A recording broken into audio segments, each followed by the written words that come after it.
Innalillahi wa inna ilaihi raji'un. Innalillahi wa inna ilaihi raji'un. Innalillahi wa inna ilaihi raji'un. Yanzu nan nake ganin wani post a social media wanda mutane da dama suna raɗin cewar shahararren ɗan wasan fim ɗin Hausa ko kuma na ce shahararren sananne a ɓangaren manhajar na TikTok wata aka fi sani da dan4 wanda mutane suke masa lakabi da gagare. Wani bidiyo na yawo a social media na nuna cewar dan4 ya rasu kuma Allah ya masa rasuwa, wanda abin da yake tabbacin gaskiya akai shine dan4 ɗin da ya yi tafiya zuwa Jos.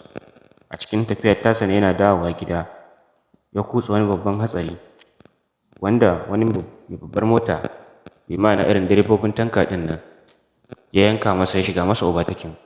Wannan shine dalilin da yasa dan4 ɗin suka yi wani hatsari wanda motarsa ta kwakwalambaɗe ta talmaɗe ta lallauye, wanda yake nuna cewar kenan tabbas dan4 ɗin ya yi hatsari, amma tabbacin cewar ya rasu ko kuma akasin haka wannan ba abu ne boyayye ba, abu ne mabayyani, tunda shi dan4 ɗin da ake masa lakabi da gagara ya fito ya bayyana hakan akan shafinsa na TikTok cewar kamar yadda mutane suke raɗin cewar ya rasu, to yana mai tabbatarwa masoyansa da 'yan uwa da abokan arziki yana lafiya ƙalau.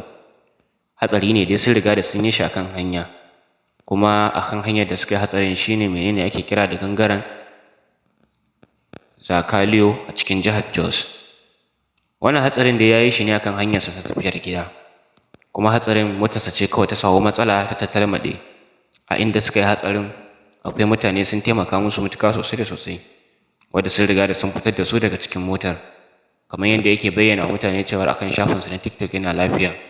Ga kaɗan daga cikin bidiyon yadda ya wallafa ta akan shafin nasa na TikTok. Amma kafin na so muku bidiyon, idan ya kafa wannan channel nawa mai albarka, kada ka manta taɓa mana alamar nan ta subscribe. Sannan muna roƙon ku da ku taya bawan Allah nan da addu'a. Ku zo comment section, san zai zo ya duba ya karɓi dukkan wasu addu'o'inku da kuka masa. Don haka muna buƙatar addu'o'inku, za ku iya rubuta su ta ɓangaren comment section. Allah ya sa mu dace, Allah ya kare mu kuma da dukkan wani sharri. Innanillahi wa inna ilaihi raji'un. Jama'a da yau sai dai ku ji mummunan labari.